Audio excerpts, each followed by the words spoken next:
Hello guys, welcome to my channel. Today I'm going to talk about karmic cords and cord cutting. And I know that a lot of feminines are trying to do this right now because there is not much movement or visible movement in the masculine energy.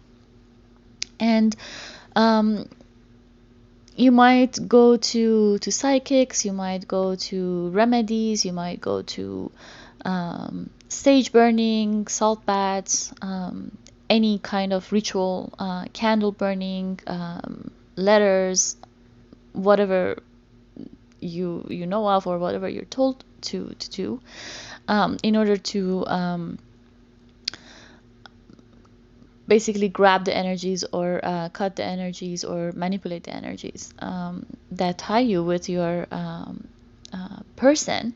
And this person really doesn't need to be necessarily your counterpart. This could be anyone that you might want to cut cords with, karmic cord. If you're in a karmic cycle with your parents, your siblings, your friends, your co-workers even, and there's codependency bonds. If you're looking to cut these cords, I have, I think I have the solution for you. And this solution is really not taking 10 salt baths or burning, I don't know, sage day and night, and I don't know, burning white candles versus black candles and any kind of that kind of magic. Of course, you can go with what your heart tells you to, but really behind all of that needs to happen two things, in my opinion, and that is acceptance and forgiveness. The harder your heartbreak is due to these bonds, the more strong these bonds are, the more difficult it becomes to accept some of the past mistakes that you might have made and your person has made, and being able to forgive. And in one of my previous posts, I already described what forgiveness is and how some people perceive it as allowing negative energy back into your life just because you forgive someone, and that is definitely not it. I tried to find that video and link it down in the description box if you'd like to check it out. But really, forgiveness is letting go of the need to take revenge, letting go of the need to see someone paying karmic debt back in front of your eyes, letting go of the need to see something that happened to you, or a pain that was caused to you, also being caused to that person. Basically, letting go of any feeling of vengeance, and that is really forgiveness. And people should really forgive for their own sake, not for the sake of the other person. If you sit in negative energy and toxic energy and worry about somebody else, worry about what they do, worry about what how their life is going on, are they paying their karmic debt? Are they dealing with that kind of pain that they caused you? Are they paying back for what they did to you? Then the only person that's really hurting is you, because you're hurt. As much as there might be an energetic bond between you and that person, your hurt is really yours. Even if that person feels you're hurt, it's not really up to them to release it. Well, of course, sometimes apologies or approaches and admittance of mistakes and certain behaviors helps healing wounds, but it shouldn't. Forgiveness doesn't rely on it. Forgiveness is independent of whether the other person has asked for your forgiveness or not. You can always go into your heart and forgive someone for your own sake, for your own health, to be able to release yourself from that negative energy that attaches you to that person and that memory, that situation. Like if someone has stolen from you, if someone has cheated on you, if someone has lied to you, if somebody has backstabbed you, and this someone could be anyone really. If you're sitting in the energy of hurt, waiting for the universe or karma or anybody, like the God or whatever you believe in, to take revenge on them, or even if you are in vengeance energy, if you are trying to take it back on your person, just stop right there, because you're only hurting yourself more. You're only putting yourself into a bigger ditch, basically. I think it is enough that for one time of being hurt, then sitting in a cycle of renewing that feeling of hurt and heartbreak or disappointment by reminding yourself constantly that this person has to pay back, this person has to face their karma, this person has to do this and that, and I have to make sure that they pay back for their cruelty and whatever they did to you. So regardless of all the other rituals for cord cutting, the main two things that needs to happen in the background for the cord to really cut, for your energy to truly detach from the source of hurt and codependency and trauma, is really, first is acceptance. In fact, accepting that you had a blessing in disguise. A failure in an experience with someone, what you deem as failure is really not failure, it's a lesson learned. Sometimes we learn our lessons hard ways. We experience pain, we experience abuse, we experience feelings of disappointment. People let us down, people lie to us, people cheat on us, people deceive us, backstab us, take advantage of us. The first thing to really cut that attachment to that trauma and pain and that memory and that cycle repeating in our head, in our thoughts, and holding us down, is to accept that that experience happened. It really truly happened. It wasn't in your head, it wasn't an illusion. It really happened. And the fact that you were put in a situation that you were taken advantage of, or whatever kind of cruelty happened to you, or whatever kind of behavior disappointed you, or if you were abused in a relationship, whether physically, mentally, or emotionally, you're allowed to sit in a victim energy for a little bit. It is okay to feel grief. It is okay to feel sadness and disappointment and accepting that this was done to you. But it is also important to accept that you allowed that kind of energy to come into your aura, to come into your environment. You let that happen to you. And accepting this is a lot harder than accepting that somebody else has done something to you. It is a lot easier for all of us to tell ourselves that so and so came into my life, screwed everything up for me, I don't know, backstabbed me at work, lied to me as a friend, cheated on me as a partner, and they took off with somebody else, or they just grabbed my money and ran, or whatever they did, and I'm the victim here and I feel sorry for myself. We all have a big part of us that wants to feel like that, because it's a lot easier to feel as the victim. But the hard part comes when you need to accept that you allow that kind of energy into your life, and for different reasons, for whether you didn't recognize red flags, you didn't recognize a certain type of behavior, whether it's narcissistic behavior, abuse, deception, because you you were not educated about these kind of behaviors, or because you haven't experienced that in the past, or because you just ignored red flags. Maybe you recognized it, but you let it go. Maybe you let it slip away. Maybe you just passed it on under the table, and you turned your head, not looking at it. Or maybe you allowed it into your life because you had your own insecurities, maybe because you had your own codependency issues. Maybe you were raised in a narcissistic environment when you were exposed to abuse, and that is your normal life. That was your normal life as a child growing up. And that is what you perceive as a loving bond, as a friend, as friendship, as love.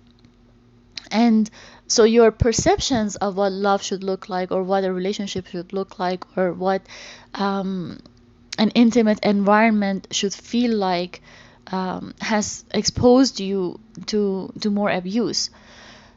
So whatever your situation is, accepting the fact that you were also part of it is a very important step into being able to detach yourself and cut the cord from that toxicity. And that is one of the hardest things to do, admitting that, hey, I had these voids inside me, I had these insecurities, I was negligent, or I just closed my eyes on what I was seeing as red flags, or I ignored my intuition when it was telling me that something is wrong or something is going on, and I kept going because of my insecurities, because of my expectations, because of my codependency. And the next step is to forgive yourself, even before forgiving the other person. Forgive yourself for being, for having that insecurity, for having those codependency issues, for having been a victim of narcissism as a child, for being human, basically, for making mistakes, for not having had enough education with disorders in behaviors, like narcissistic disorders, for bipolar disorders, and allowing yourself to feel the feelings, and not shut them out. Don't suffocate those feelings inside you, because that would just come out somewhere else, in another relationship, in another bond, and keeps the cycle going. You have to feel what you feel, and accept what you have done, accept what you have allowed to happen to you, and take control of your life. Nobody is stronger than you in controlling you and your thoughts and your emotions. You never have full power over anybody else, but you always have full power over you, and what kind of energies you allow into your environment, what kind of people you allow into your circles, and what kind of toxicity you want to remove from your life in order to live healthier. So first step is acceptance, accepting that somebody has done you wrong, and accepting that you allowed it, taking ownership and taking responsibility for what happened to you, and allowing that to happen to you, and hopefully picking a few lessons from that experience, and then forgiving yourself before forgiving somebody else, before forgiving the other person, forgiving yourself for having a human experience, that it's okay that you didn't see it, it's okay that that your heart broke.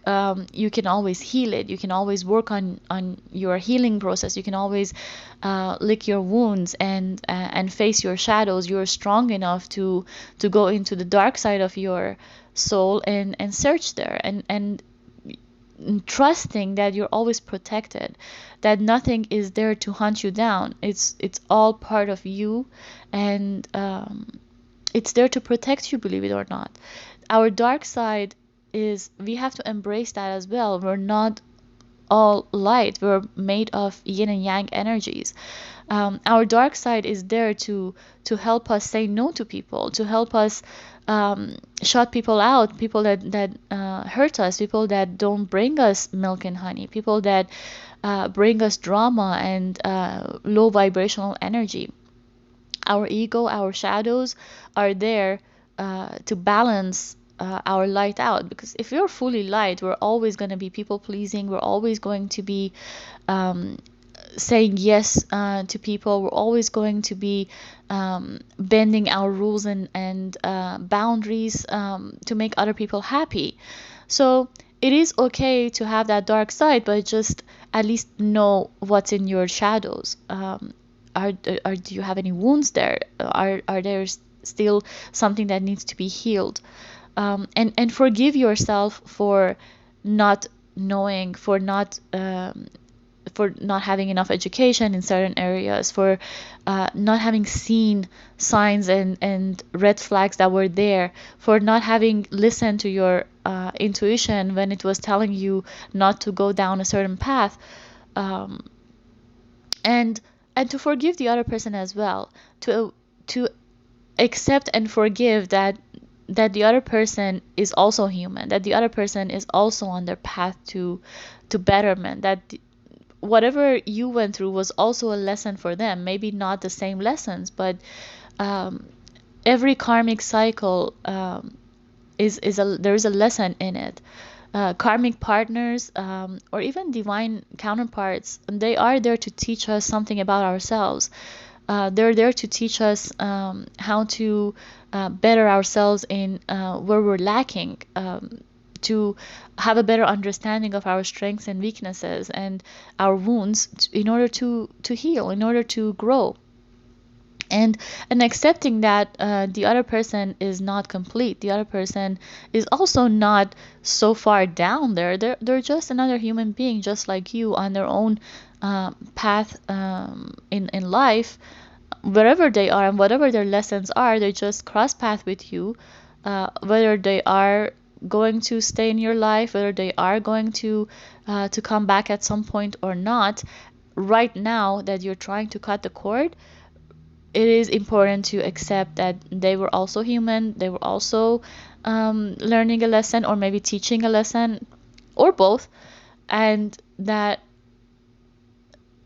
letting go of the need for vengeance, and letting go of the need for having to be there where karma hits them, or letting go of the need to see them down and kicked and all that because they hurt you. And also knowing that, or telling yourself or promising yourself that you will not allow that kind of energy from that person or anybody else into your life. And that is the bigger part of forgiveness, is and that's where people confuse it with, oh, if I forgive someone, that means it's okay what they did to me, and it's okay if they want to come back and talk to me, or it's okay if they want to come and drain my energy again. No, it's not okay, and that's what you have to tell yourself. And that's part of the acceptance. This thing happened. It wasn't okay. It hurt me.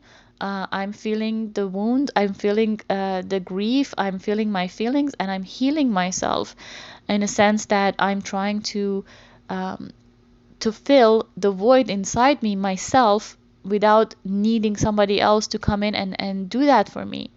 And then it's not okay to have that person back and let them go for another cycle of causing me hurt. I'm going to keep that person out of my life for as long as they are sitting in that toxicity and in that energy. And I'm going to move on to a higher vibrational energy and meeting people, acquaintances, friends, I don't know, even family members that are vibrating at that level, and bringing that and attracting that energy into my life. And it's only then that you have accepted and forgiven yourself and the other person, that your salt baths, your sage burnings, that your candle burnings are going to work really. Because the real cord is inside you. It's not in your house. It's not in your candles. It's not in your salt water. It's in your heart, in your thoughts, in your energy. And you really can never fully detach without a sense of awareness of what happened, who did it, why they did it, and what am I going to do in order to heal from that. And I am going to forgive myself for being naive in certain scenarios, for allowing that kind of energy to come into my life, allowing that kind of energy to hurt me. But I am strong enough to uh, put boundaries in, to keep that energy out, and to heal from the wound, and moving on to people that can bring me milk and honey, to people that can vibrate at my level, so they don't drain my energy out, so they don't come and take from me, so they have something to give and balance my energy.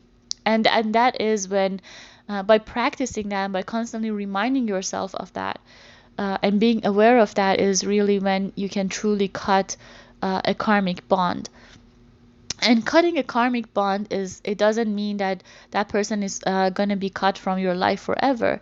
It's really about putting boundaries in and not being codependent on that bond, not being a slave to that bond. Being able to move on with your life and go down your path without having someone chained to your legs as a weight, keeping you down and keeping you slow. And this is when you come out of a stagnant energy. This is when life starts picking up speed again. This is when you start feeling a shift in your energy and start moving on. And immediately after you feel this detachment, you might feel a big void inside you, because these cords are very addictive in a sense. Your life was, it was part of your life, basically. It was something that was there, where you were feeding off of it and the other person was feeding off of it. Whether it was and most of the time it was toxic energy, really. That's why it was so hard to cut away from. But deal with that void, and allow yourself to feel that void and fill it up with something else. Pick up a hobby, focus, shift your focus.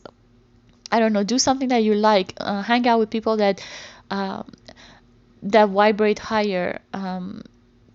Do your healing, do your salt bath in the meantime, and allow that void inside you to be covered up with something more productive, with something more happy, something that brings you joy, in order to not feel the absence of that substance. It's like addictive to being addicted to drugs. Fill it up with something else so you don't feel the absence of that bond, and eventually you will be jumped into the next vibrational cycle, and you won't feel that void anymore. Okay, guys, if you have any questions, you can always follow me on Instagram. I leave my ID in the description box, and you can also leave a comment down here. You can reach out to me however you like. If you have any questions or concerns about your situation, we can always chat about that. I hope you have a good day, and I'll talk to you next time.